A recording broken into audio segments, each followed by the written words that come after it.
Lu pernah lihat sepatu ini? Udah pasti pernah lah ya, Converse. Si sepatu kanvas yang udah jadi ikon dari zaman kakek lu sampai Gen Z. Tapi lu tahu nggak, sebenarnya sepatu ini tuh dulunya sepatu basket, terus jadi simbol pemberontakan, terus jadi fashion statement, terus sempet bangkrut, terus balik lagi. Di video ini, kita bakal bongkar sejarah lengkap Converse. Gimana dia mulai, naik turun industrinya, sampai kenapa anak punk, rapper, sampai runway fashion tuh semua pakai Converse. Let's go! Kita mundur ke tahun 1908, di Amerika sana ada cowok namanya Marquis Mills Converse. Dia bikin perusahaan sepatu namanya Converse Rubber Shoe Company. Awalnya bikin sepatu buat kerjaan kasar, kayak buat jalan di salju. Tapi tahun 1917 mereka ngeluarin model baru, Converse All Star. Nah, ini nih cikal bakal sepatu legendaris itu. Terus, tahun 1921 ada pemain basket pro namanya Chuck Taylor. Dia suka banget pakai Converse dan dia bantu promosiin sepatu ini keliling Amerika. Karena kontribusinya, Converse akhirnya ngasih nama dia di sepatunya, lahirlah Chuck Taylor All Star.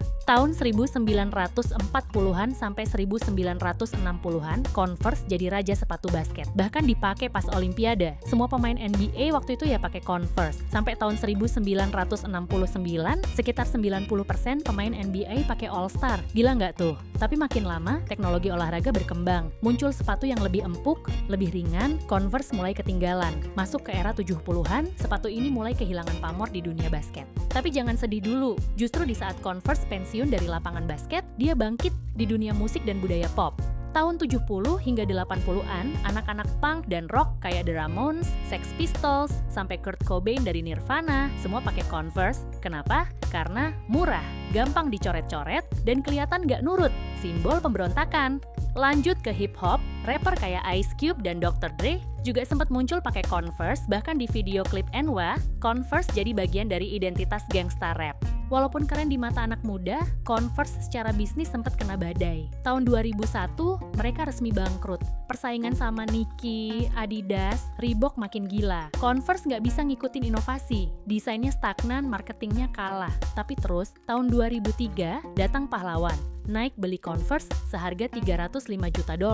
Nike ngasih teknologi baru, strategi branding fresh, dan boom, Converse balik jadi tren. Kali ini bukan cuma buat basket, tapi buat fashion dan streetwear. Waktu Amerika Serikat ikut masuk ke Perang Dunia II, hampir semua industri diubah buat mendukung perang, termasuk industri sepatu. Converse, yang waktu itu udah cukup dikenal sebagai produsen sepatu olahraga, dialihfungsikan untuk bikin perlengkapan militer. Converse dipakai para tentara Amerika Serikat buat latihan fisik atau physical training. Modelnya mirip banget sama Converse Chuck Taylor biasa, kanvas tinggi, sol karet, tapi lebih basic dan kadang nggak ada logo. Sepatu ini dianggap ringan, fleksibel, dan cukup tahan banting.